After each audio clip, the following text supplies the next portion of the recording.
Dear friends, he is Professor Segundo, as all of you are in inaugural function. So now he is not a person to whom you do not know. Now you are familiar with him. Yeah. There may be the difference of accent, as I told you in the last meeting that we had. So hardly it will take 10 to 15 minutes to acquaint with that what he is pronouncing. There may be a difference of the pronunciation, so that is not a big issue. We can manage. So the first thing that you have to do to listen very carefully that what he is saying. This is the first task that we have to do. I am also doing for the from the starter. I am doing the same, that understanding his accent. So this is one of the things that we have to do. Today we will have just introductory class. And as the part of the introductory class, we are going to introduce you with the concept of this remote sensing, GIS and GPS. Though the whole lecture will be given by sir, I am just giving you the introduction. What is this remote sensing, what is this GIS, and what is this GPS. GPS is known to everyone just because by virtue of having the cellular phones that we have right now, the smart mobiles that we do have, we come to know what is the GPS. So this is not a problem, you can understand very easily GPS. These two are little bit need to be understood. You know, while standing here, I can see where someone is sitting. Shan is sitting in the last. I understand he is Shan. You know how? I am not making any contact with him. Just by watching through my eyes, looking him, what is the shape of his face, I can recognize that he is Shan. Remote refers to distance. Sense refers to recognition. If any object which is in distant place and without touching you, it or without reaching to that, by employing any means, if you can understand, that refers to remote sensing. That refers to remote sensing. Very easy concept is this. Your eyes are the first thing, with the help of that we sense. We have a mechanism in our mind that has been given by the God.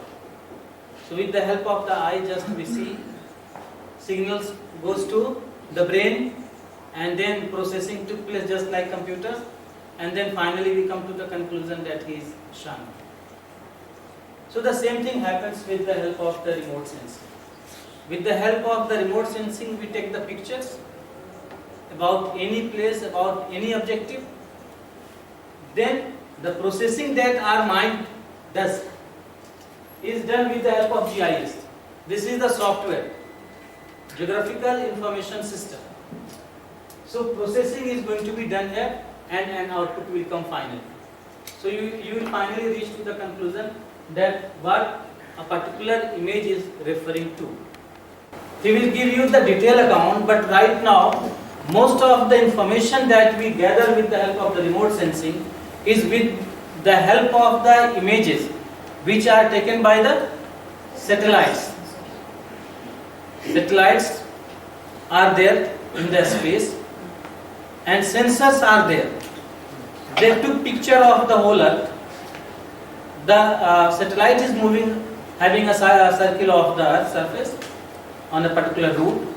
So continuously these satellites are taking picture of the places wherever their rays are being thrown, and then pictures are being recorded by the satellites. We took those pictures, and those pictures are the basis of this remote sensing. So those pictures became the part of the remote sensing, and then the pictures are being analyzed and processed with the help of the GIS to reach at a particular meaningful conclusion. I am not going to tell you anything else about the GPS because all of you know. So with these words, I welcome you, sir. Please, you can start with.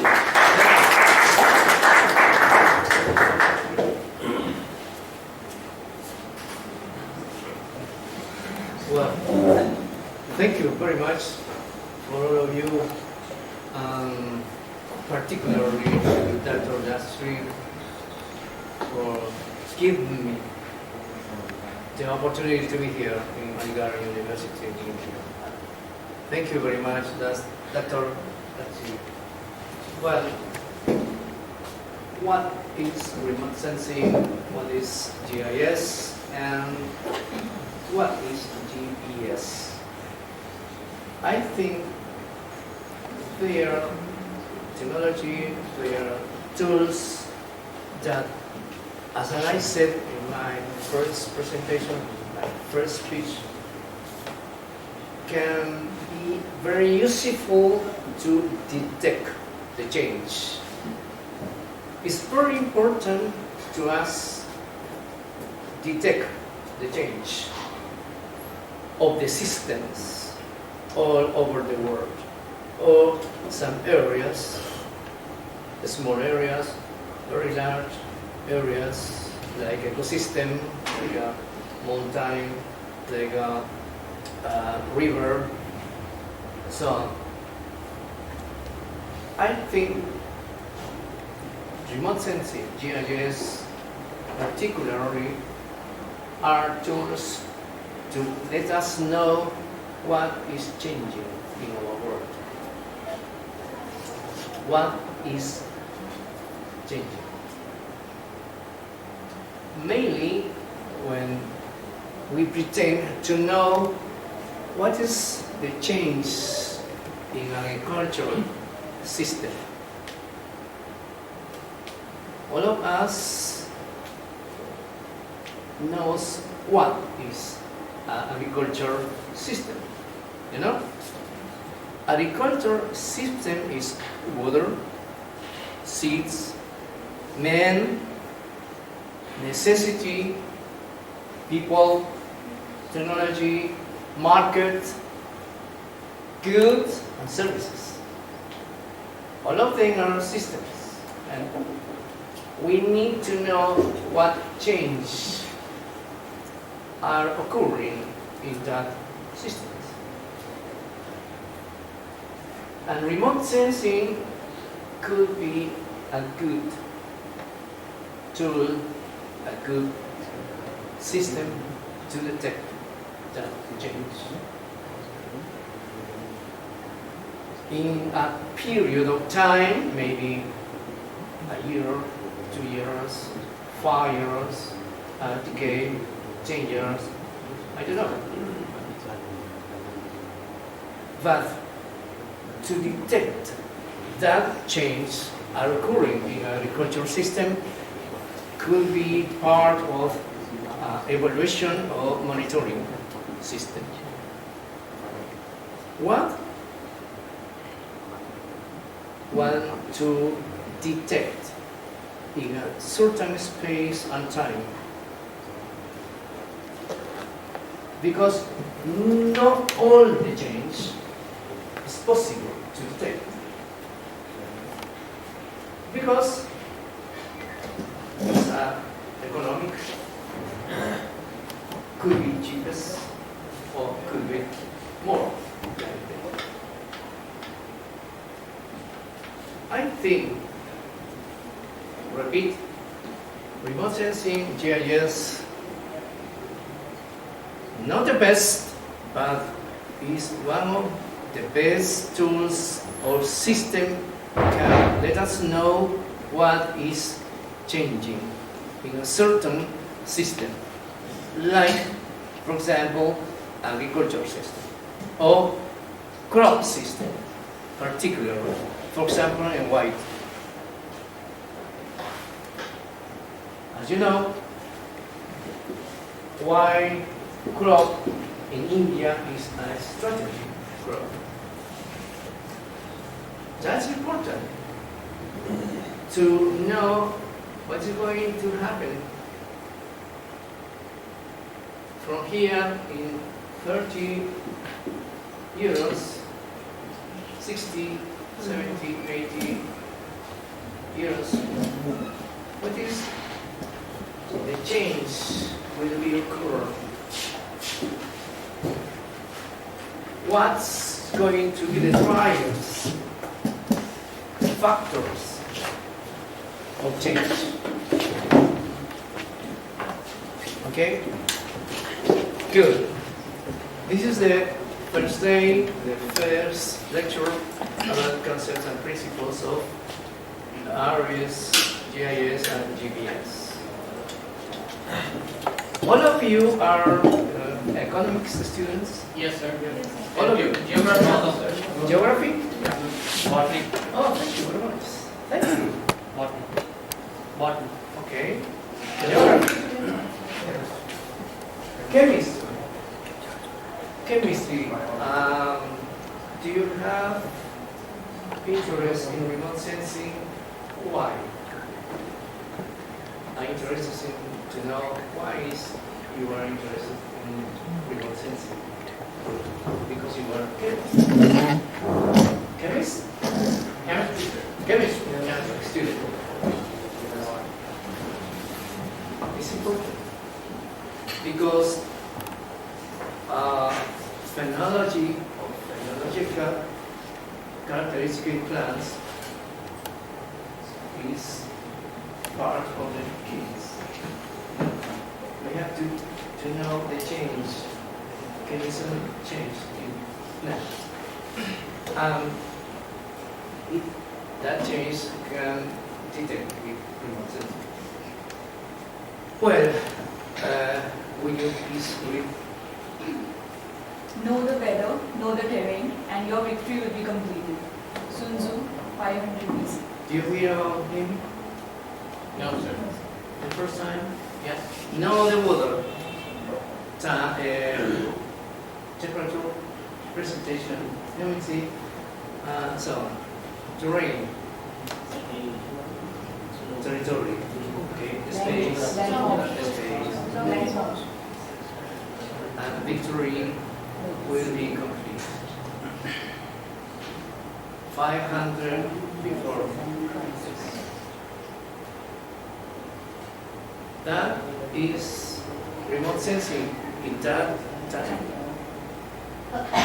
Because there was the necessity to know what is happening in the territory. How people are distributed in the territory. Where to go or where not to go. Okay? Well, before it's important to know that remote sensing in that time was like aims. I pretend to we acquire a conceptual understanding of remote sensing in a general issues, in general terms.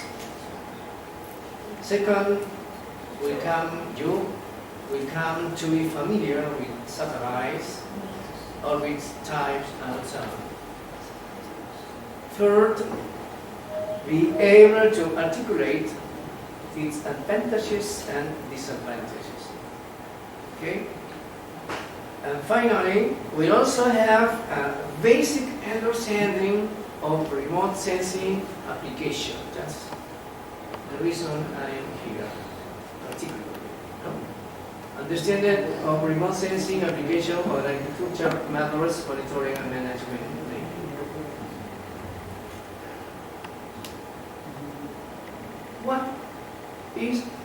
What are the relations between economics and agriculture issues? Just one relation, 2, 3, 4, 10, 100 relations, others. One relation you know. Share, please. Sir, as we all know, the Indian economy is based on agriculture. So if agriculture will develop, the whole economy will develop. Good. Another one, relation between remote sensing, economic, and agriculture. remote sensing? So in India, the agriculture is a paramount part for the paramount part, yeah. for the economical growth or demotive for the economic purpose, because the economy is kind of dependent on the agricultural sector, whether the crops may get a good price from the market or get a bad price from the market. It indicates the economic growth will be there, but it may be a bad. Market scenarios. Yes. Okay. Yeah, market is. Market scenarios. Maybe national markets or international markets. Okay. Depends on what I consider. Okay. That is important for us to know what scenarios can observe, can see in the future, can estimate in order to get food security, for example. Well, some highlight ideas, but this is important. I hope you understand that remote sensing is not only a technical definition, it's more than it. It's an integral definition. For example, you know, in remote sensing, it's science, innovation, and technology.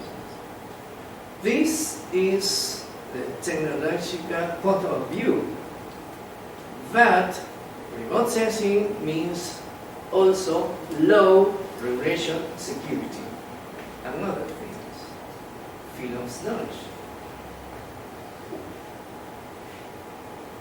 Why low radiation security? Do you have an idea about the why low radiation security respect to a definition of remote sensing?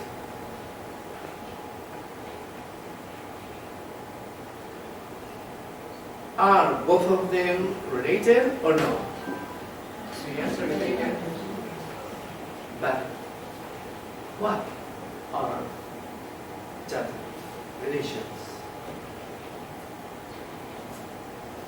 What are? Some of them maybe are more interesting than others. Some of them have more priority than others. Maybe a lawyer could be said, no, law is important. You know? A politician, maybe security. So why law is important? Why law is important? Yes. Why is it? Why? Because remote sensing means security, personal security, a group security, a country security, because, you know, Ukraine is an example of that. Must be security in our country in relation to remote sensing dimensions. Two dimensions interrelated.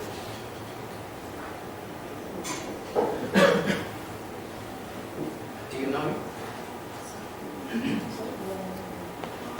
I think in every country there is some rules, regulation, and security in their personal information, but the use of remote sensing, you can detect some of the phenomena of that particular country, and it will be public.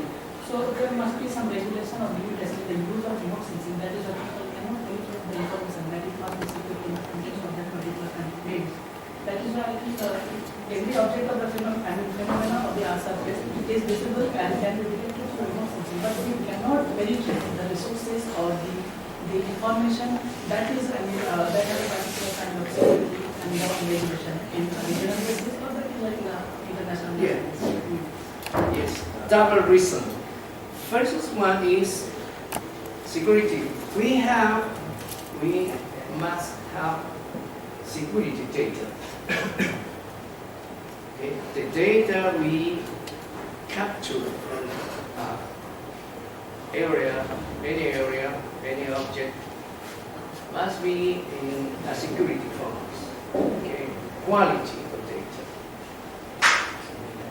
data. The second reason is because that data is means maybe some strategy phenomenon. Okay? Some strategy processes. Okay? And this is security strategy, for example. Okay? Then, remote sensing have is a personal point of view, two dimensions and its definition. Scientific innovation and technology definition, and law, regulation, and security. Mainly security dimension. Well, United Nations have principles based on United Nations Office of Outer Space Affairs. I don't know if you some time ago hear about it. United Nations Office for Outer Space Affairs. In fact, I was a student about this office, based in Vienna, Austria. Okay? United Nations says resolution adopted by the General Assembly 41 and 65 principles relating to remote sensing of the Earth from outer space. Believing that the adoption of the principles relating to remote sensing of the Earth from space will contribute to the strengthening of international cooperation in this field. This international cooperation is one of the most important reasons for remote sensing from a point of view of the United Nations. Okay? International cooperation. Believing this adopts the principles related to remote sensing the Earth from space set forward in the annex to the present resolution. The simple one, you know, the term remote sensing. Yes? The use of drones in the past and recent, in the field of agriculture, in the field of economy. Please, Drones. speak louder, please. The use of drones for remote sensing. Drones. And use of drones in remote sensing. Use of drones, drones. Drones. Drones.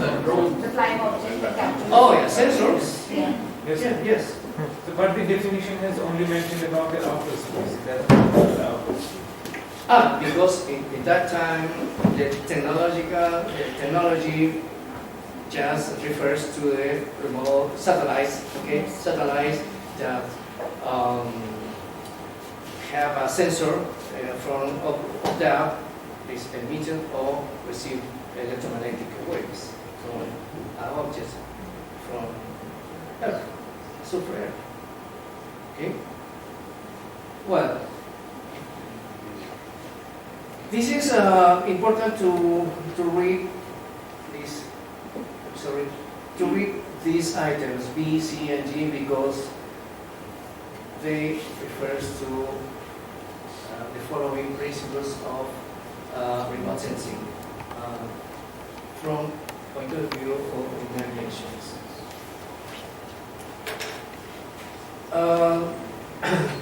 Then, remote sensing observation is defined as the Earth. Here, introduce a word, art, okay? Art, science and technology.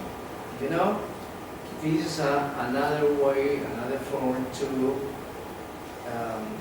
definition of remote sensing. Art, science and technology, through which the characteristics of object, features, targets, either on above or even below the Earth's surface are identified, measured, and analyzed without direct contact. This is a basic characteristic of the definition of remote sensing. No direct contact with objects. But we can measure and analyze, yes, features and targets. But here, no means change that occurs in the system, natural system or anthropogenic system. Okay? No means change.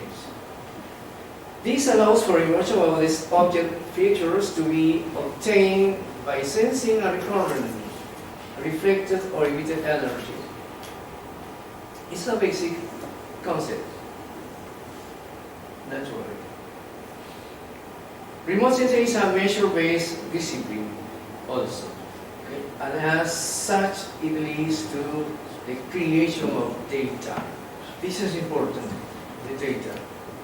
If an institution, a research professional wants to monitor or evaluate the change,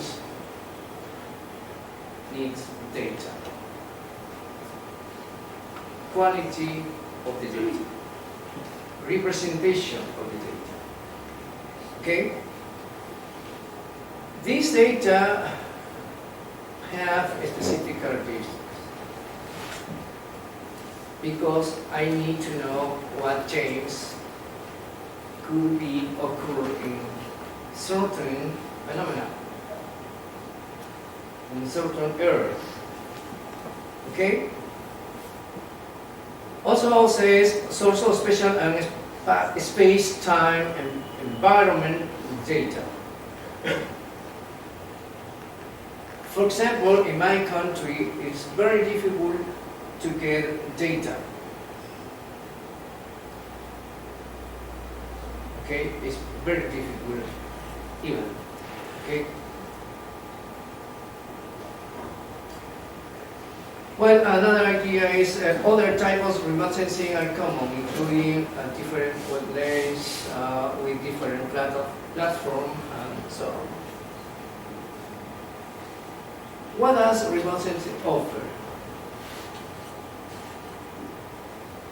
Well, offers efficient, cheap, and continuous observation of the Earth and its change.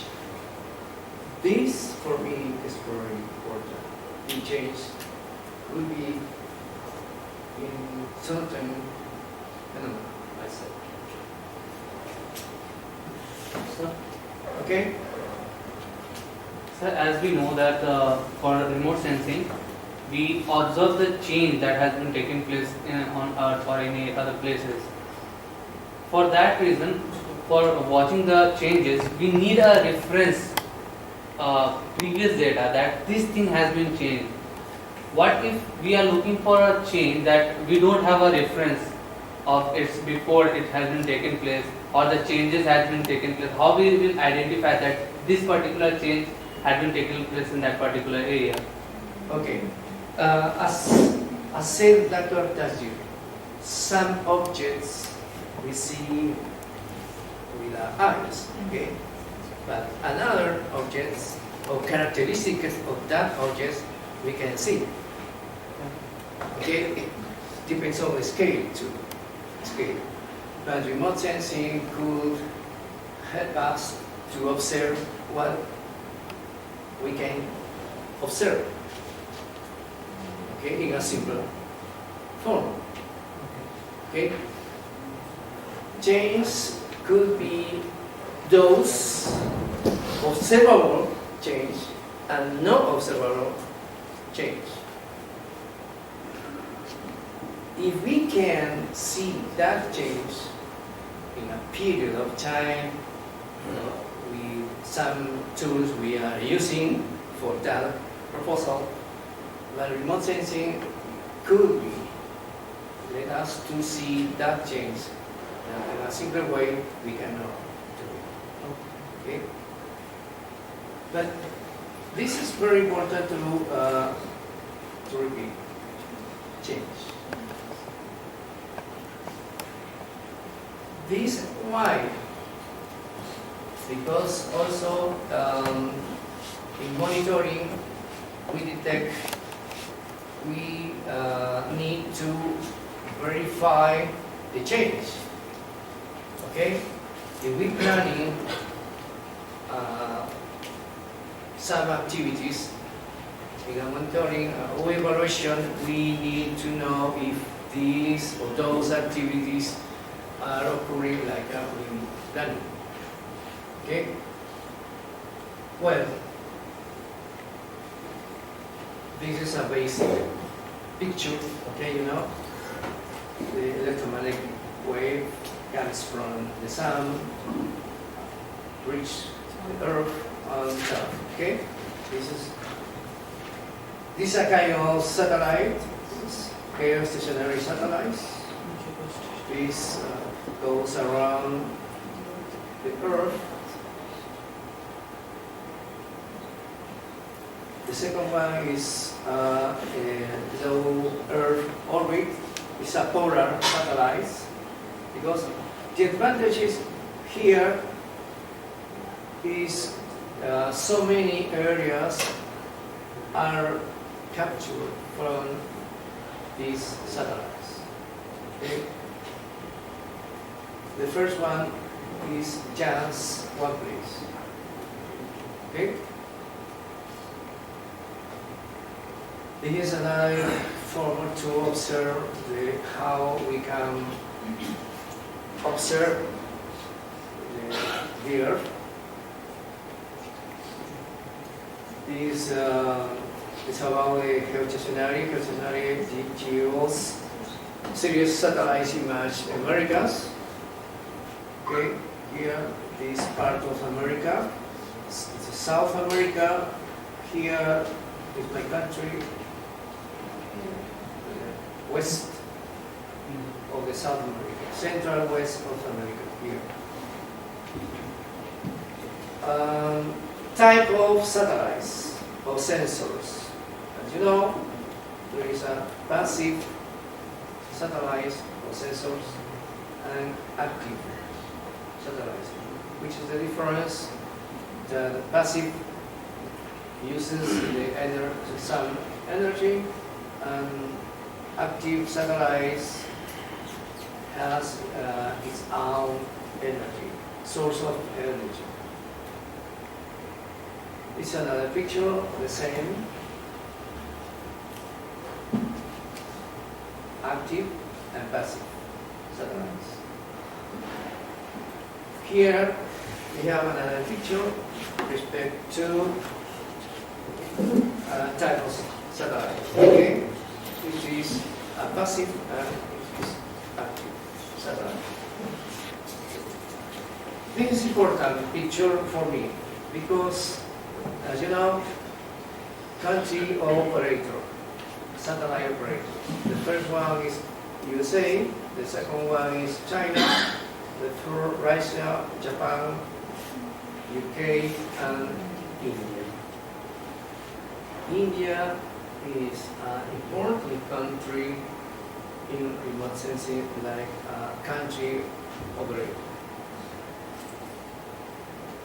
Has many satellites in orbit. That's why I say India has the powerful to monitoring its croplands and many crops like wine. So, excuse me. Yes. So, this was low, medium, and high orbits, LEO, MEO, and EO. EO. Yeah. Yes, yes. It's a kind of orbit. Orbit. Yes. You have here an elliptical, like this. But this is a circular, very different. Okay. Before we have, now actually we have circular, many countries have, but elliptical, some countries. Is there any difference of applications for a low? Yes, because it is a different angle and frequency resolution. It's related to resolution, space resolution, temporal resolution, and so on. Okay, it's very important for me because it shows that India is our observation of their technology. A kind of remote platform is IRIS, Interface Regional Imaging Spectral Country Operator. The global position system, you know, this is a GIS. Why? We know. Because we have look and the coordinates up here. This is a GIS pattern. Benefits of GIS to agriculture. What is the benefits? Well, development or implementation of precision agriculture or site-specific farming. This is important because we need to know what about the change on a specific farming or a specific crop, okay, or activities. Have been made possible by combining the global position system. Accurate field navigation, minimize real-time applications, so skip areas and enables maximum ground coverage.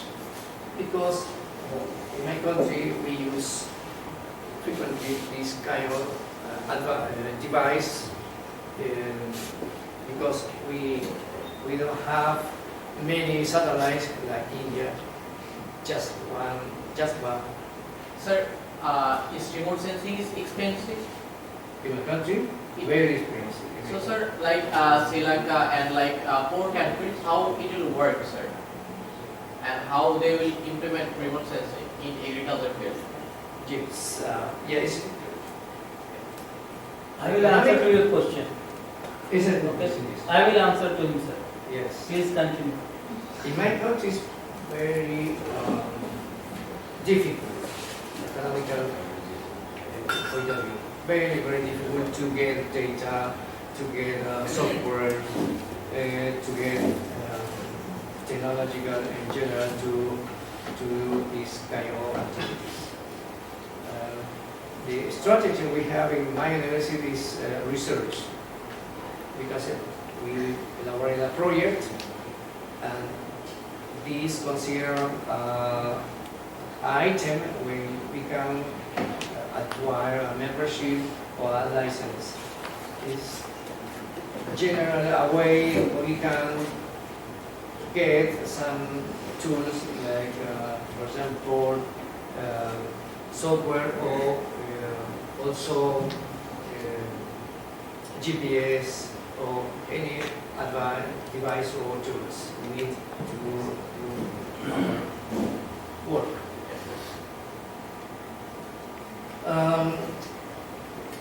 Benefits: ability to work through low visibility, field condition. Some countries are almost all the year very difficult. This is the system of control all over the world about GPS. You can see here North America have the most platforms of control, and in this line also concentrate the segment control all over the world about GPS. This is a constellation of GPS that is known, I think, for some of you. This is important because this is this it's related to the principle of the United Nations that talk about the remote sensing.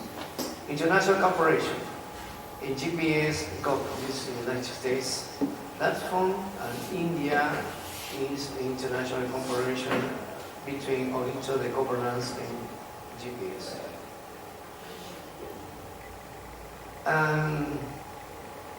Like emerging technologies, this is a field, agriculture field, autonomous mobile robot within a field courtesy aerobotics. How many countries we have in a short time this kind of technology? Maybe in developed countries this kind of device are using, but in developing countries it's very difficult because it's very expensive to get one of these advice. In my country, especially, it's almost impossible to get this kind of advice, type of device in agriculture field. Well, we're missing geographic information system. I'm going to display some slides about it.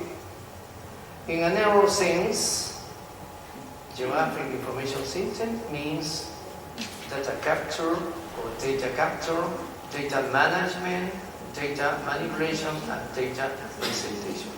It's traditional characteristics of geographic information system. In a wider sense, GIS means requires both hardware and software, and also people, professionals, technicians, research, and so on, such as the database creators, analysts who work with software and user at the end product. These or people, for example, didn't use before some years ago, but now it's considered the people in a wider sense. When we talk about definition of geographic information system.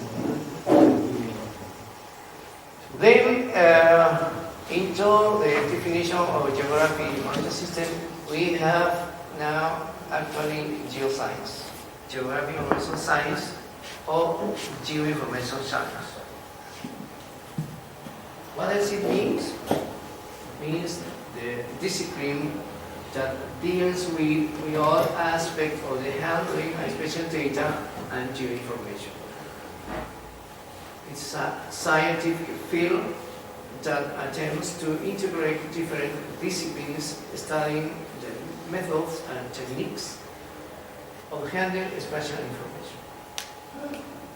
This is important, integrate different disciplines, because GIS before was monodisciplinary.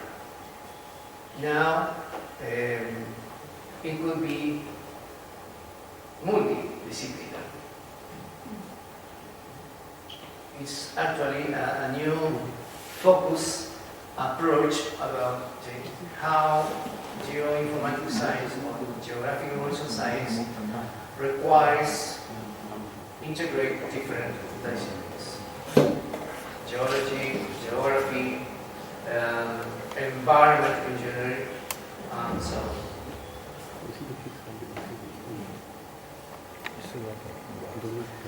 What more? A GIS is a system that creates, analyzes, and maps all types of data.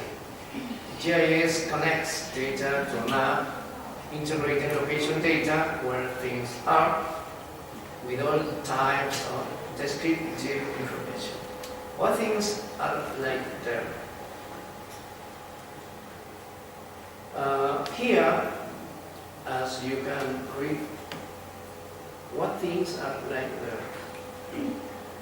It means what I said yesterday, the change. What are the changes are occurring in an object, in a spatial, in space and time particularly.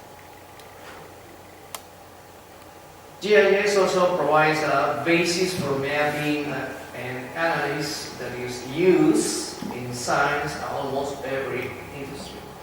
GIS help users understand patterns, relationships, and geographic context. This, I think, also is important to take into account.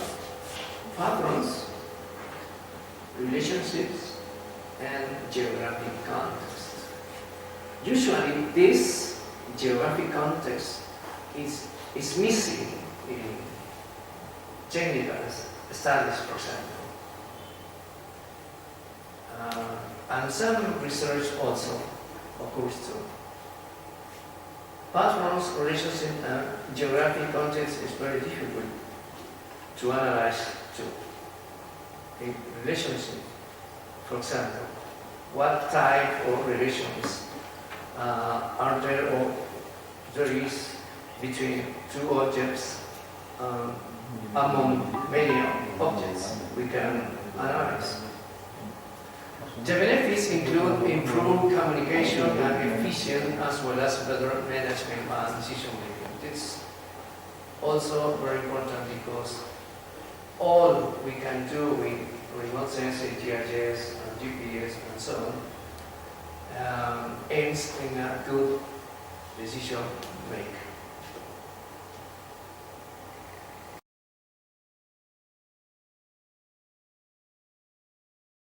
Before that, the light is going to come. I am giving the answer to this question. This is really very important to know that this is very costly affair. Getting images from the satellite, analyzing it, and then the information transferred to the farmers. Basically, I started this course for this reason. This is one of the reasons why I started this course. In most of the countries where precision agriculture is being practiced, precision usually practiced with the help of the remote sensing and artificial intelligence. Taiwan, Japan, USA, Britain, all of them are practicing the agriculture with the help of the remote sensing. The information that we gather through the remote sensing, this is not very easy task for the farmers living in India to get the desired informations. But the countries where this is in practice, basically they have the agricultural clinics. As we have clinics for the doctors in India, they have agricultural clinics. And every farmer is having a card. As we have our ATM card, so they have card in which there has been all records of their land, along with the characteristics of the soil, the area, and the type of crop they can grow.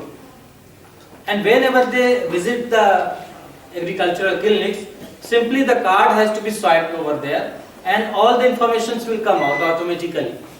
That this is the area of land, and on this area of land, you have to practice this particular activity, depending upon the conditions, depending upon the season which is going on. But all these are very costlier one, and that cannot be done in case of India. This is very true. Then why we are wasting our time? Isn't so? Why we are wasting our time? Before 3 years, there was one circular from the government of Uttar Pradesh. That circular said that most of the land is going to be transferred to the geography department. And geography department will take up the task of the planning of the area. Whatever the area that is assigned to the department. Almost every district has the colleges, and then depending upon the college, area will be divided.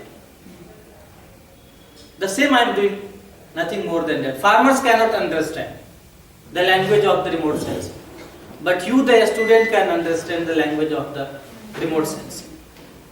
If you will get the training that how the remote sensing images can be analyzed with the help of any software, whether it is the ARCGIS or the GIS, very simple GIS. You have so many softwares with the help of that remote sensing images can be analyzed very easily. If you can learn, certainly the information that you gather, that can be transferred to the farmers living in that area. And it will be the task of the university, academic institutions, and even the block level workers to get the information about the people and their size of holding, area of holding. And accordingly you will be able to identify them with the help of the coordinates. You know the coordinates of a farmer, and the moment you will feed up in your computer, the account will open and you will be able to provide the information to that desired farmer. Farmers cannot do in India anything else. The costliest thing in this whole process are two. One is obtaining of the image. Government of India is providing the images free of cost through Bhuvan website. There is one website of Government of India, Bhuvan, and it provides the image free of cost. So no money is required. Farmers cannot obtain it, farmers cannot analyze it. You can obtain it, you can analyze it. Then this information is repeated for every 15 days. For every 15 days, you are going to have a new image for the whole country. So the change about which sir is talking, you can see the difference. For every 15 days. For every 15 days changes you can have. And then accordingly you will have the information that whether the plants which are on this earth surface are moving in the right direction or there is any problem. The problems which farmer's eye cannot detect, remote sensing can detect much earlier. Remote sensing can detect it much earlier. So it can save the time, it can save the money.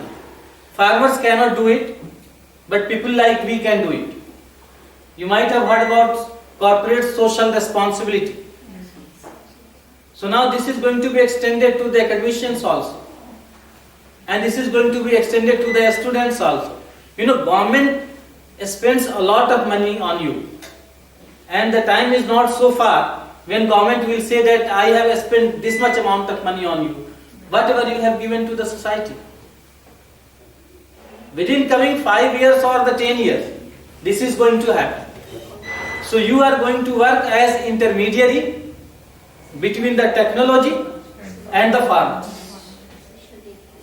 You have the resources, you have the knowledge, and that you have got it on the basis of expenditure done by the Government of India.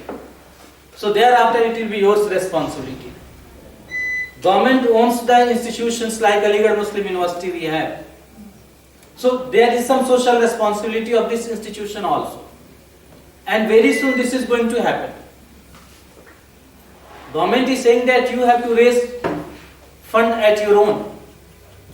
Government spends a lot of money on getting the information. Do you know, right now whatever the estimation that we have for agricultural output and agricultural productivity in India, it is calculated with the remote sensing. Now survey is not being conducted as it was the case in earlier years. Now it is totally based on the remote sensing. And crores of rupees, hundreds of crores are being spent for this purpose by the Government of India. So you can earn a lot of money from there. There was a time when there was no requirement of anyone at block level who know the remote sensing. But now you have a special post for the person who knows about the remote sensing. Why? Because all the works done under the Government of India has to be geotagged. Has to be geotagged. So that information will be stored. You cannot make any change in that because images are taken by the remote sensing. And this has been preserved by the Government of India.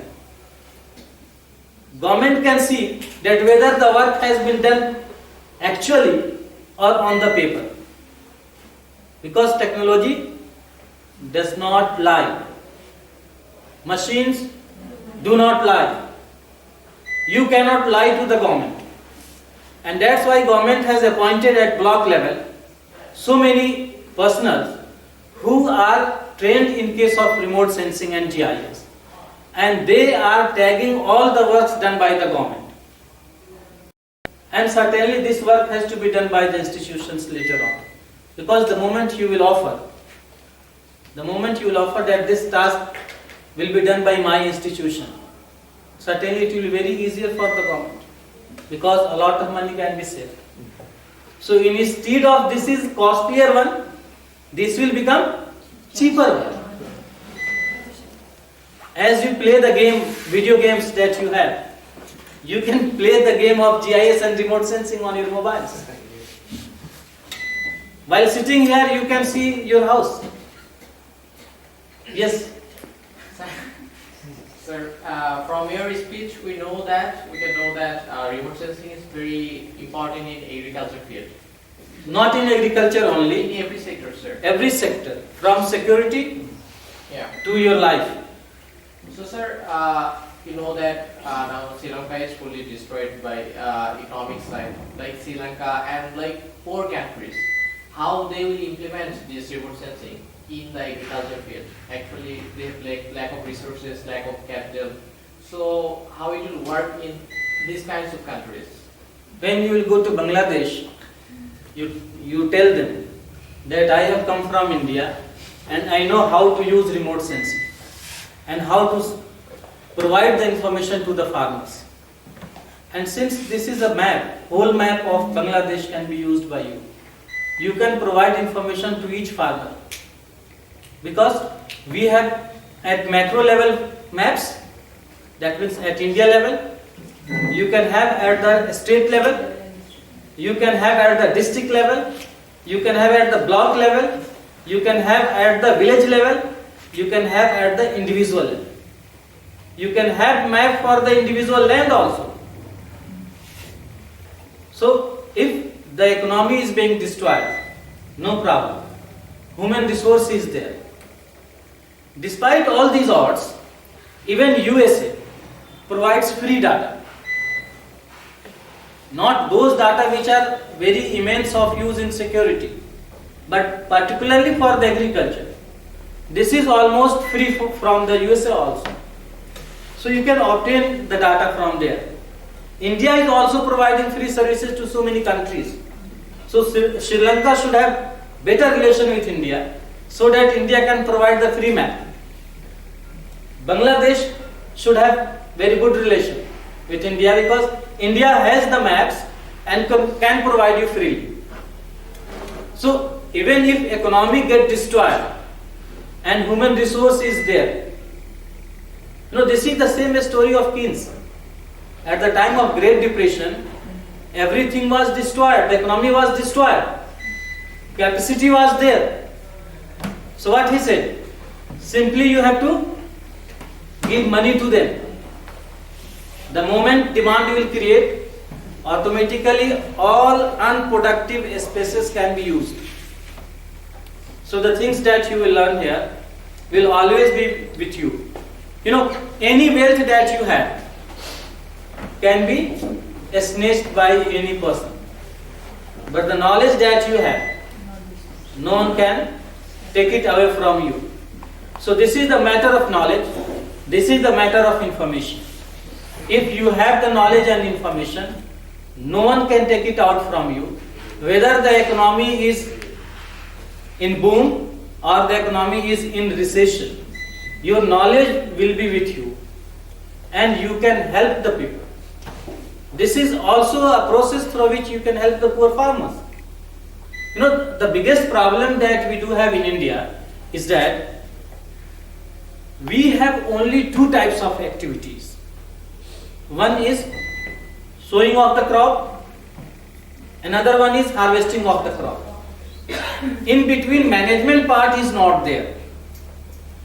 And this remote sensing is giving you the best way and the best method how you can go for the management of the farm. So we need to have one technological reform again. The technological reform in form of green revolution we have, and now we need to have the technological reform that can put the Indian agriculture from the practice of the traditional green revolution to very advanced precision agriculture. From very normal agriculture that we have right now, moving from this point to the precision agriculture with the help of the academicians, with the help of the students, it will be very cheaper one. And that can open new avenues in the field of agricultural practices and agricultural management. And that can help you out. You know, we have did everything, but we have not reached to the level of the productivity that is with Japan, that is with Korea, that is with Israel.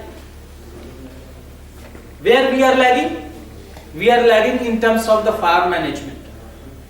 We are not going for the farm management. This is one of the major issues. So if we manage it, you can manage it rather than we, because our time is going to be ending. Your time is coming. So if you do it very appropriately, you can serve the humanity, you can serve the farmer.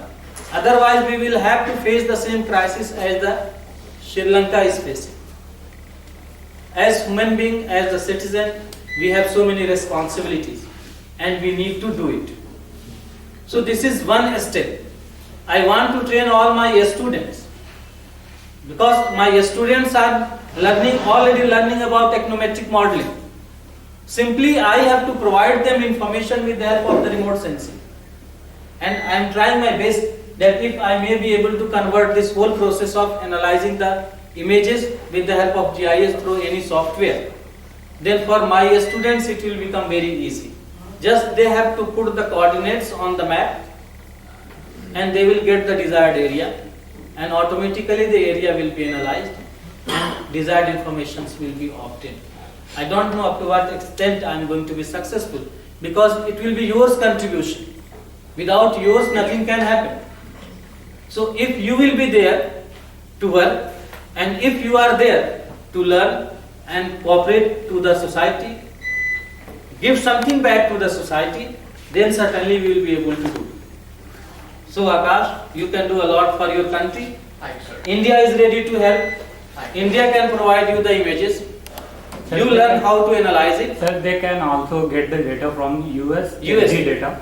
No, we are basically the neighboring one. So we have the Also, responsibility. Sri Lanka No, sir, has developed its national US geospatial infrastructures. Sir, They are working on USSG, its infrastructure of data. sir, USSG data they are covering whole of the earth, Whole of and the- every country they have data for every country and every sector, every aspect of the country. You can have land So use, no you need can to- have river, you can have We are cropping already pattern. self-sufficient, sir, currently. Bangladesh is self-sufficient, sir, in, If you Not don't in have case of any- remote sensing. In case of remote sensing, Bangladesh is lagging and India is far away by so many developed nations even. Sir, So we many are developed nations. Even nowadays. European countries are hiring our services. Sir, nowadays we are also taking data from the USSG data, because in some aspect we are lagging, like spatial data. Spatial resolution of our remote sensing is very less as compared to the spot. And as he is saying that how we can detect the changes, it is the temporal data that gives the tenure period. Like you can take the data from 1980s to 1991, from 1991 to 2001. So there are temporal changes, and that temporal changes can be taken from the different period of satellite imageries, and by that imageries we can detect the changes of any phenomena, like change in the river meandering, like change in the cropping pattern, like change in the land use, like urban land use, you can have that changes from that satellite imageries. Okay. Okay, so now sir will continue. Sir, our question is on Professor Shrikant that, sir, how remote sensing working in your country? And, sir, farmers are really benefited from remote sensing in your country, and is remote sensing is increasing the production of agriculture in your country, sir? Yes, in Peru, my country, remote sensing is first. We have teach like a course in undergraduate postgraduate. It's the first training strategy in my country. Second, in different planning instruments, regional, national planning instruments, we consider remote sensing application in order to know what the change will occur in certain phenomena. Okay. The third is the application in specific areas. For example, my person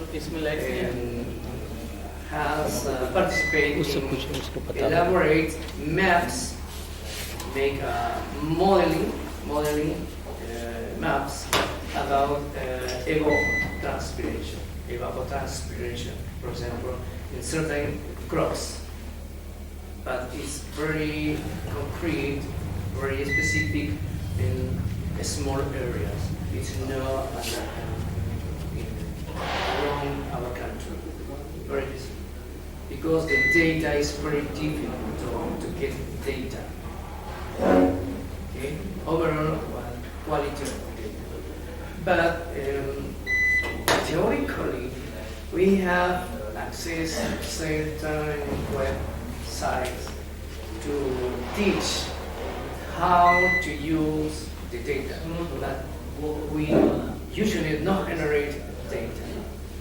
It's very expensive to get good data in order to planning or to get scenarios growing, for example. But we are in that maybe level, okay, that step. Initially, enforcement professionals in remote sensing.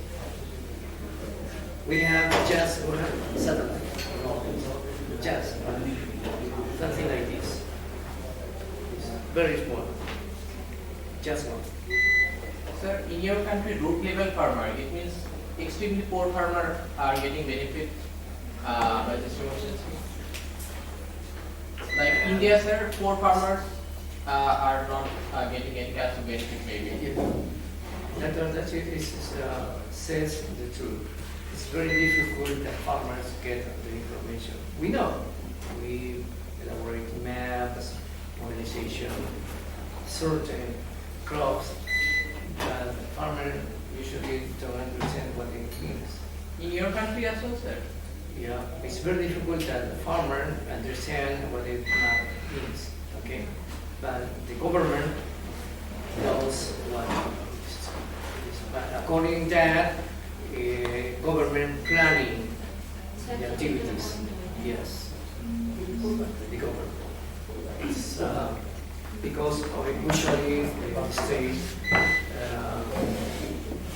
at different levels. So government planning with the technician go to the farmers. We try to explain what it is we have data. Okay. It's difficult to get information. Mainly if you have modeling scenarios. For example, I said about transpiration. For example, we have regulated that 20 years of data is minimal to elaborate a scenario of evapotranspiration. I would say 20 years of data. It's difficult to get 20 years of data. Enough to elaborate a scenario in GIS or any software that you can model it. Well, so sorry for the computer, but sir, do you have a pencil, please? Marker. A marker? Yes, please. I will ask you some question. You are economist. I hope you answer it. It's related to what I said in the first speech. What scenarios can get of certain crop? What is the change? What is the cost of the change? Because it is an economic issue, okay? You know? How can I estimate the cost of a change?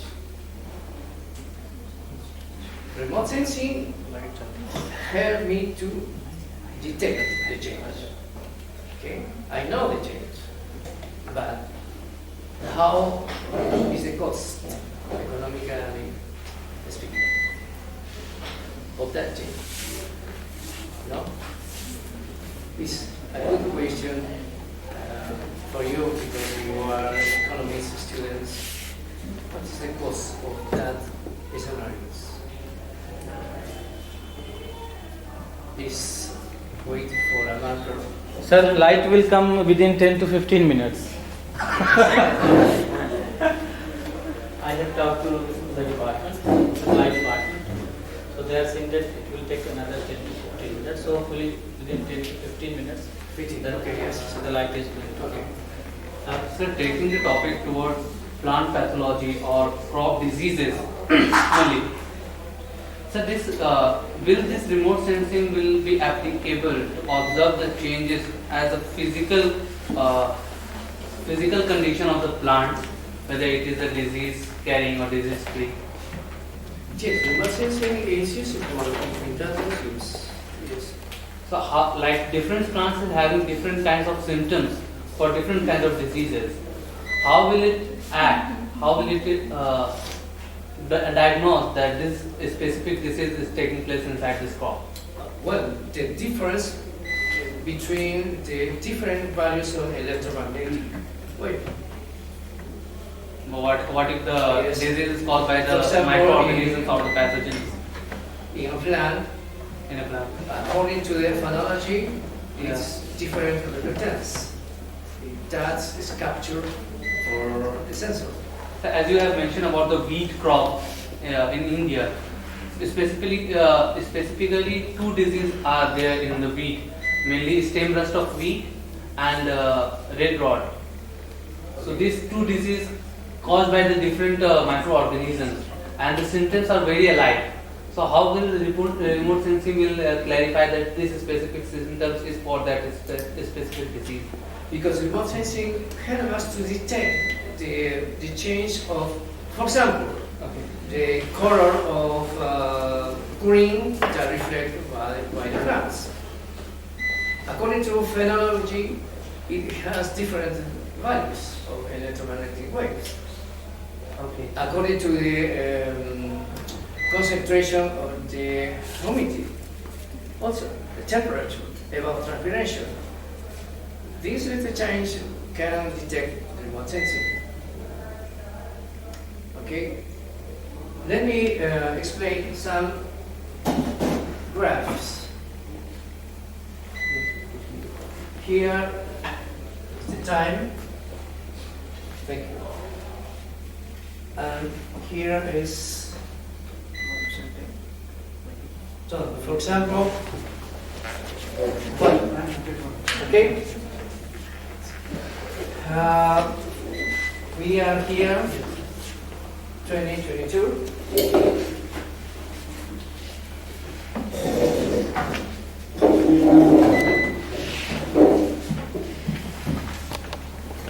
Here in India, according to studies,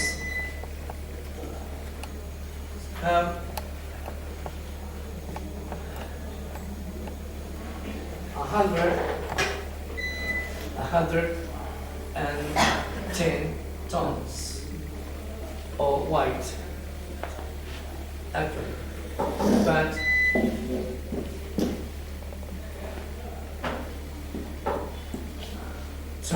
by 2050, India needs, or we need here,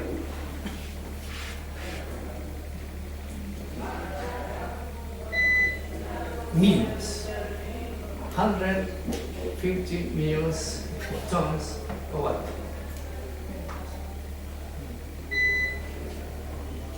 We need to know what change we must know in order to get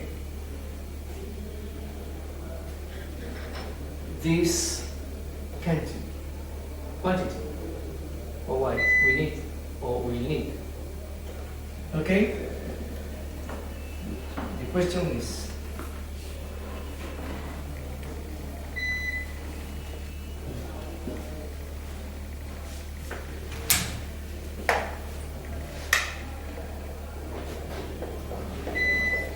what is the cost to go from here to here? So we can observe this change by using the data. Almost 27 years from here. Remote sensing can tell us what is the change in agricultural systems. Okay? What is the change? Whether technological, I don't know, many reasons. Remote sensing can tell us, but what is the cause of that change, of that challenge? Which will be the market in this time here? Here.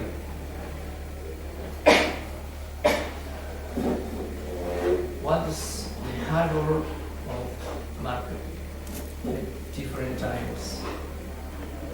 What is the cost?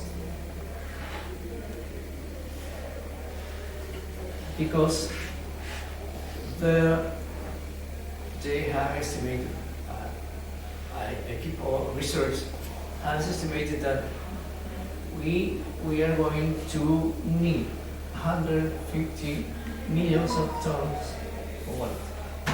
In India. You know why is a strategy problem?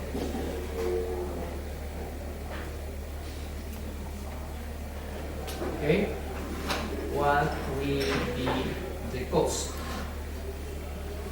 to get from here, from this point, we produce 110 million tons to 150 million. What will be the cost? It's an economic question. Is it dependent on the demands of the crop? If the demand increases, the cost will increase.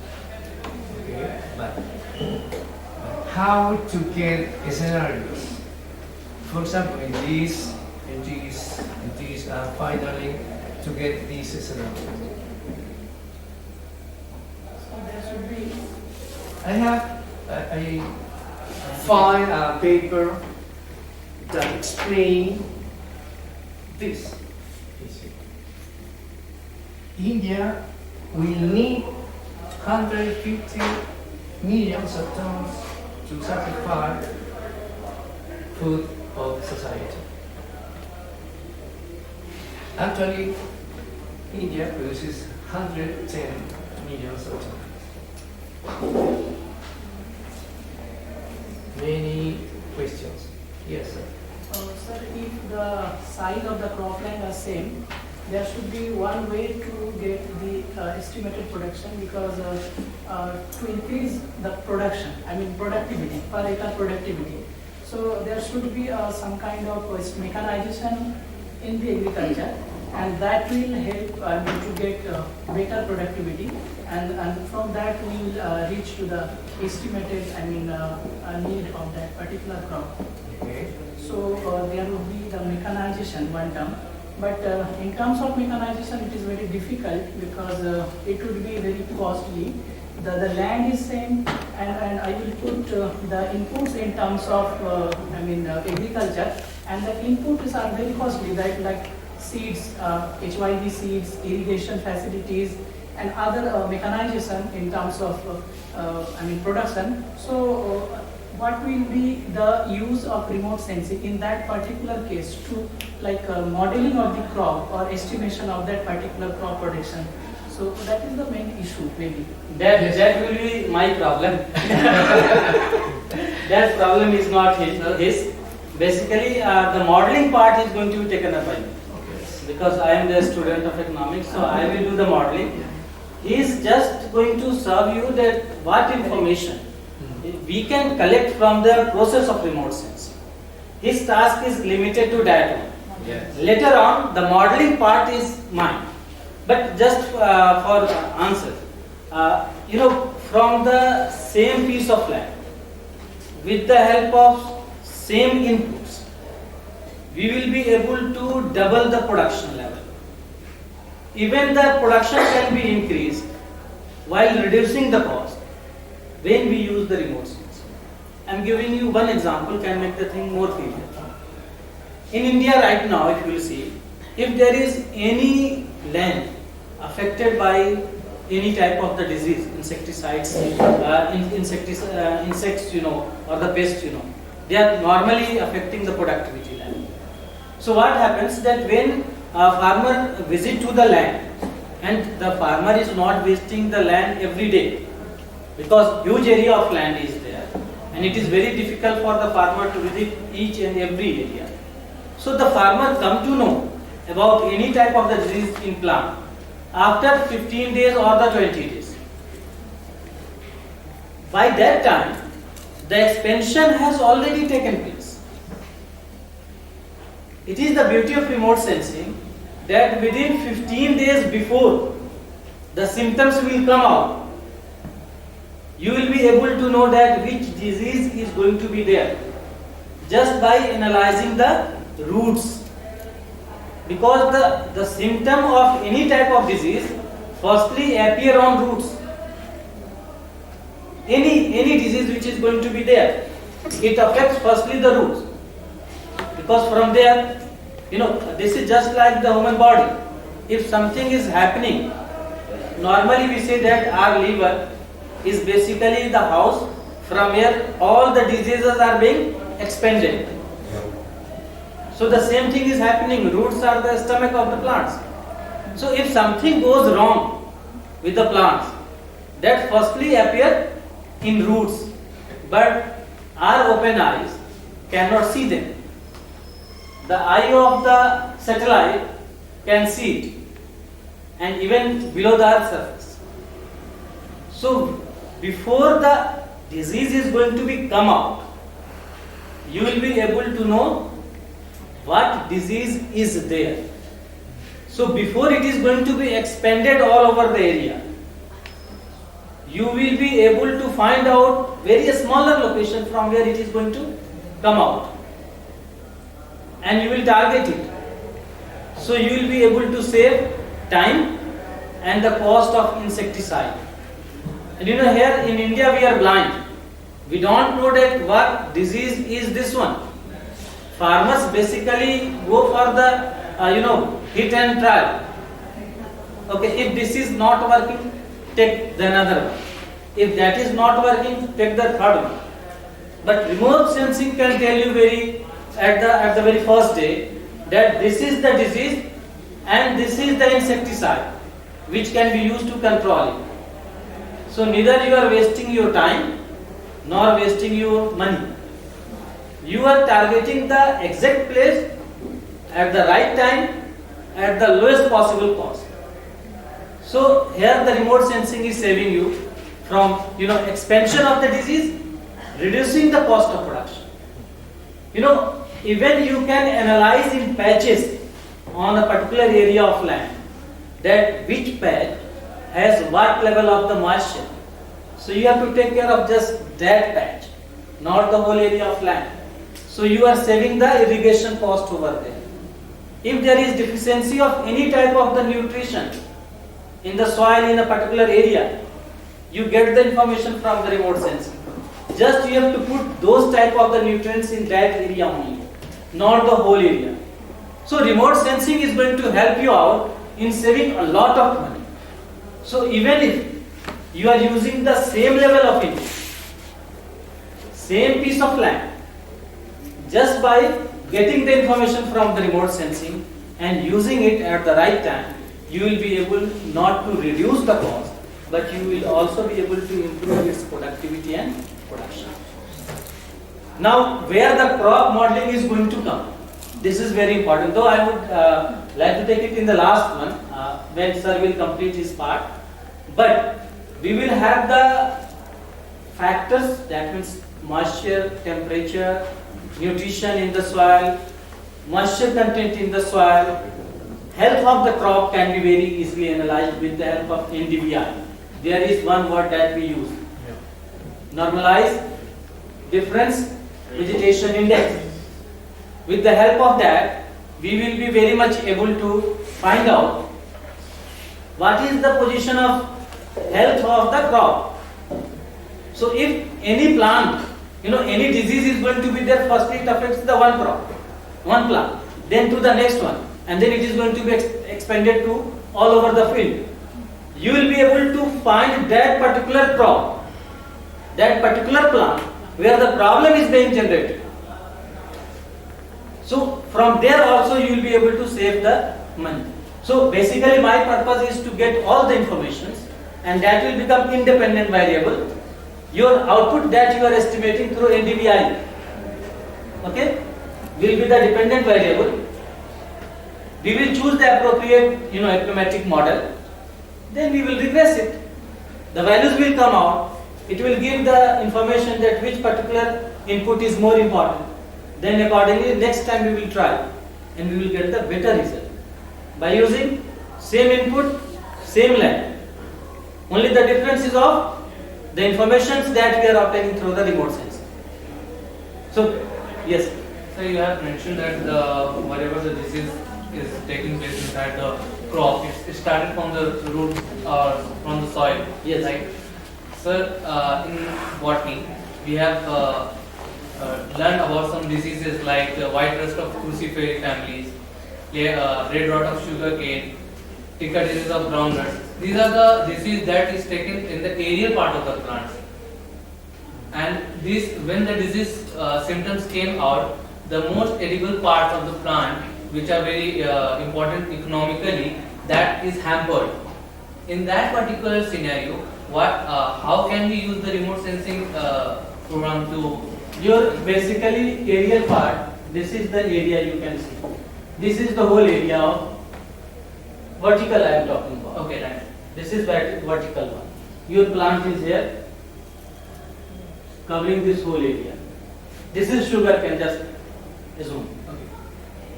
If any, emergence of any bacteria or any virus always takes place from the environment.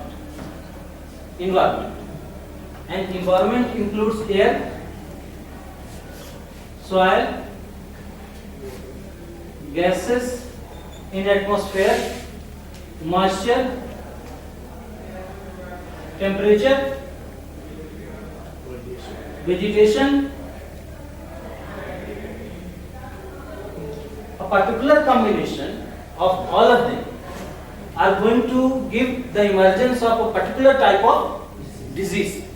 Why it happens that normally viral diseases comes only after it rains, because huge moisture is there along with huge temperature, high temperature. And that is the favorable condition. That is the favorable condition. So all these information you can get through the remote sensing. So even if the disease has not been created, but environment has created, okay, you will come to know, okay, within 1 week something is going to happen. So here your remote sensing is helping you much before. And most of the things that we learned only just through the eyes, but the things are taking place much before it appears before our eyes. So remote sensing is still more valuable in getting all those information and giving you. You can estimate that when something is going to happen. So in that way, this is very interesting. The use of or the application of remote sensing is very important. We can do so many things with the information that we gather with the help of the remote sensing. Sir, please, sorry for the disturbance, but actually this was not your part, it was my part. So I want to ask you a question. As you mentioned that it is given in one of your published papers. Yes. This I forecast. have a lecture, a complete lecture about this, Okay. because I think that from economic point of view, it's very important to understand that remote sensing that said that keep the data and the economics can interpret, analyze that data from economic point of view. And they can advise, can support the decision with respect what to do, because in that scenario particular. So this is about wheat production, isn't it? Yes.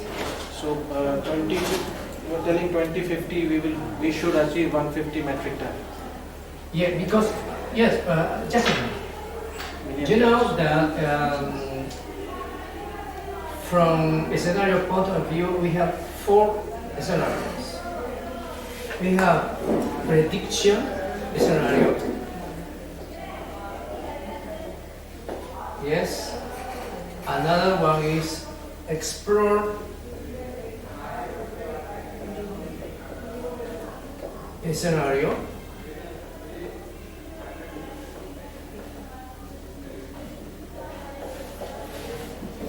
Another one is speculative scenario, okay? The last one is prediction exploring.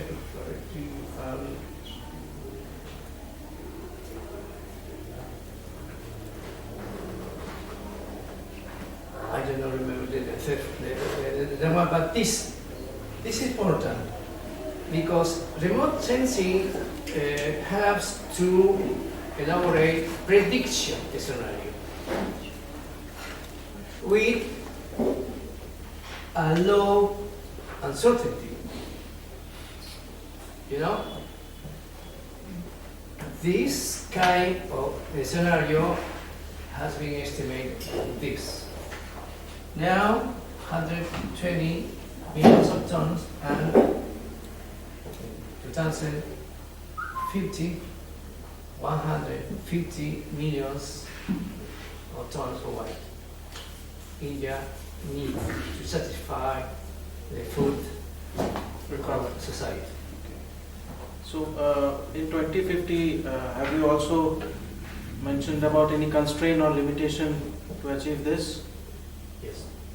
There will be very many limitations, political, technical, scientific, social, market, economic, many factors that influence to get this. But remote sensing can help you to understand all of that scenarios, factors, drivers, and so on. Maybe tomorrow I'm going to talk about this, how is the processing to understand the data, the scales, the factors, the drivers. Let us elaborate scenarios with respect to this specifically. So is land is also a big limitation? The cultivable land? Yes, here in Uttar Pradesh region. This is estimated here in this Uttar Pradesh region because northeastern. Yeah. Northeastern.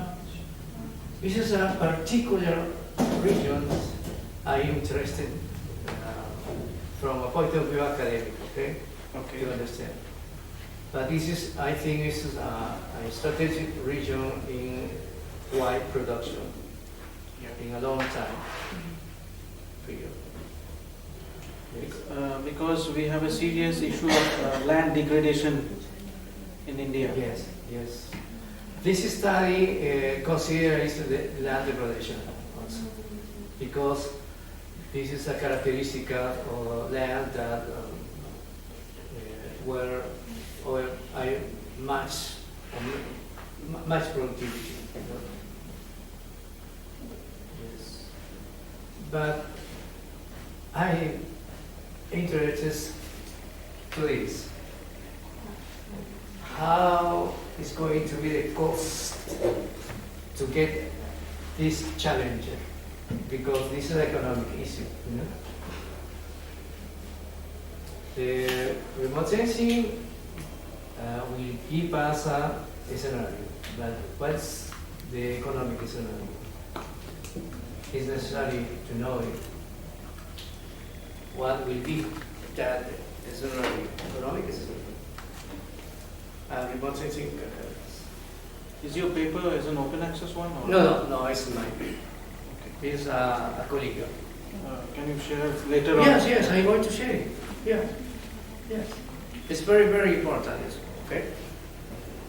So no need to worry at all. Today we will finish class right now because the light is not there. But before that we are going to leave. I am going to answer to his query that what is going to happen when we talk about land degradation. Because I told you in the classroom also that whatever the crop that we grow in western Uttar Pradesh particularly, it is more than poisonous. Before 5 years or 6 years, one estimate was there for ALIGARH itself from the district, and the report is available with the district authority that the whole western Uttar Pradesh is having that type of the output which is just equal to the poison that we are eating. This is only because of the chemical fertilizers, insecticides and pesticides which we are using. Now, how this remote sensing is going to play a very important role. You know, nutrition can be assessed with the help of the remote sensing. That which area is lacked in what type of the nutrition. And therefore, because of the information that we are going to get out of the remote sensing, very much we will be able to reduce the doses of the chemical fertilizers. This is one thing which is very important. And since it is also helping to reduce the use of insecticides and pesticides, so the poisonous content that we are doing right now, that can be reduced a lot. So the land degradation process will automatically reduce. The second thing is that when we put all these chemical fertilizers, insecticides and pesticides, it kills the microorganism of the soil. It kills the microorganism of the soil, which maintains the humus content in the soil, which is very important for the plant. So there has been a drastic fall in the humus content of the soil of western Uttar Pradesh. And to cover it up, we need more and more chemical fertilizers. This is how unfortunate. We are basically going in a trap. We have been trapped by the Green Revolution. So at least some sigh of relief will be there when we will use remote sensing, because the need of the chemical fertilizers then will reduce. This is one important thing. The another thing is that our dependency on insecticide is more, and those doses are being used just because of the problem that we fail to identify any type of disease in early days. So when we will be able to find any problem in the plant in early days, further there will be the reduction in the use of the chemical fertilizers. So ultimately we will be able to move from this chemical based agricultural practices to a nature based agricultural practices. So this is going to restore the environmental state or the position of the soil that we have. So what about using the resistant varieties that can be developed by the biotechnology? This is easy to say. There has been one limitation of biotechnology. Biotechnology is basically a lab-based concept. Exactly. When you use it in field, that becomes out of the controlled system. So we can make it in that specific environment also, using the tissue culture. We can go for that. Tissue culture is also very much possible. But basically for the tissue culture, it has great success in improving the productivity. Tissue culture is very much successful in improving the productivity. Basically, at once I was in Abu Dhabi, and they were having the saplings of dates, and it has been prepared with tissue culture. What was the importance? That every plant can give dates, because when you are going for the normal cultivation of the dates, every plant is not going to give you dates. But through the roots quality, you will be able to segregate them, that which one is going to give you dates in future and which plant is not going to give you dates. So this is very much successful with reference to its productivity. And you can understand it very easily that no biotechnology can control the environment. Okay? You can prepare any type of the plant in lab. You can have a particular quality of plant, but you cannot have a particular type of the environment. And imagine no one knows about the environment, because even if a very simple thing is happening outside, low pressure at the ocean, cyclone will come out and change the whole climate. This year we have a lot of rainfall in the month of October. That usually did not happen. I am in ALIGARH from 1993. Since 1993 till date, that type of rain has not taken place, particularly in that much of quantity. That's why I am telling you that no biotechnology can have any control over the environment. It is nature, it is vegetation, it is the earth movement which is beyond our control. We cannot control the environment. So there has been a success rate of your tissue culture or the use of biotechnology, but it is limited to the environmental condition. If environmental conditions remain same, then this will be very, very successful. But if you will see the country like India, where you cannot predict about the behavior of the human being, about the behavior of animals, about the behavior of the plants, about the behavior of the environment. So particularly for Uttar Pradesh, this is really very tough task to do that, and that has been one of the reasons. Biotechnology has come in India in 80s, and more than 42 years, and success rate still it is very limited to green, red, this type of plants. You can change the color with the biotechnology. At certain level you can change their sowing time. More than that we are not success. And a time period has been very longer. This is happening just because of the type of the climate we are enjoying. Uncertainties are there, and that's why the climatic conditions and environmental conditions are beyond our control. Wherever there is sea, there is almost certainty of a type of climatic condition, because sea can absorb so many shocks, but your plains, your mountains are unable to bear those shocks, and we have to pass through those type of the crises. within a week we have 2 tremors. That usually not happening. It is happening just because of the type of the land utilization pattern which we have adopted. Your whole northern part is taking huge weight of ceramic items, stones, in case of the construction sector.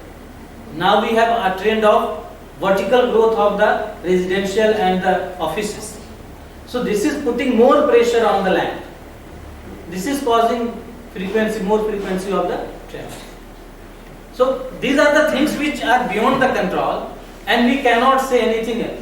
So biotechnology is very much successful in case of the European countries where much fluctuation is not in case of the climatic conditions. Their soil conditions are almost of same type. But in India you will get all types of the soil, all type of the terrain and all type of the vegetation. So we are very much unique and that's why we need to take care of the things uniquely. Not whatever the trend which are going on.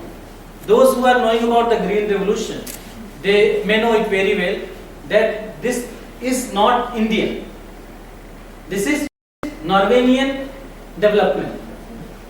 And when we introduced in India, firstly with the help of the biotechnology, we made the seeds suitable for the Indian climatic conditions.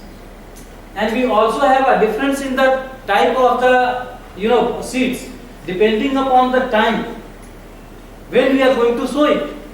That means even in Uttar Pradesh we have so many quality of the seeds depending upon the time when we are going to use it. So climatic conditions, environmental conditions are very important. They will direct that what type of the biotechnology we are going to use in fact. So so many factors are beyond our control. So biotechnology can be one of the solution of the problem, but it cannot be guaranteed. But the success rate will be better with the help of the remote sensing because you can predict about the climatic conditions also. Though it cannot be certain because one change at other place can make a change in your place also.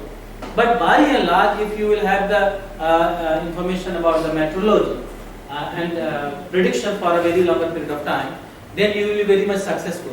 When I was a student, it was predicted by the Department of Climate that today or tomorrow it rains. Then we become certain that neither today is going to rain nor tomorrow is going to rain. Because whatever the prediction is going to come, it is going to be false. And that was happening. This is unique feature. But right now, if there is prediction that tomorrow it rains, if it is not tomorrow, then day after tomorrow it will rain. So our accuracy level has increased. It is only because of the reason we have included now more parameters while predicting the climatic conditions. So as much as you will increase the more variables who are going to control the whole system, then your prediction level will be better. So your remote sensing is going to increase those factors.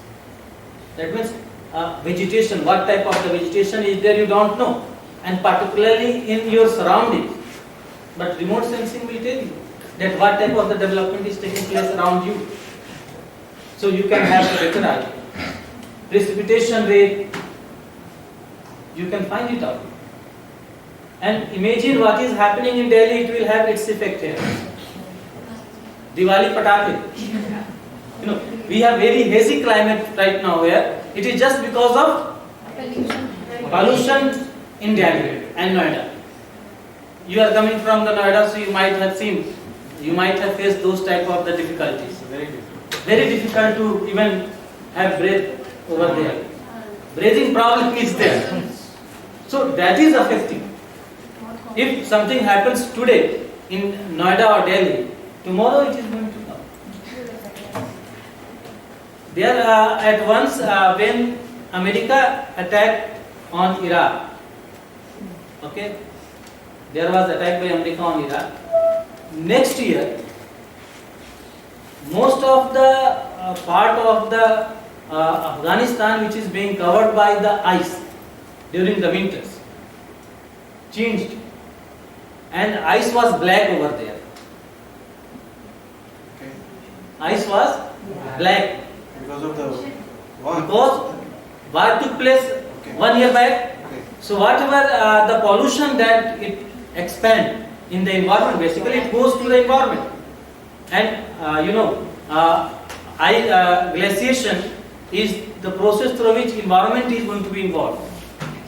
So when it took place with reference to either glaciation was taking place or even if rain was taking place, those rains were taking all those type of the pollutants, and certainly because of the movement of the air, the place will change.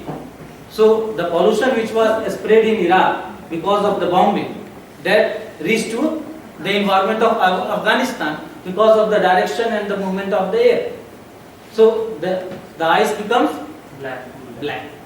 This war will also create some problem here. Every time, if something is going to happen, it will have its effect. If not today, then tomorrow. We have to bear that burden. You cannot say, okay, if something is happening there, okay, thank God I am not going to suffer. This cannot happen. We have to suffer, you have to suffer. So today I am leaving you, and from tomorrow the class will start by 10 a.m. sharp.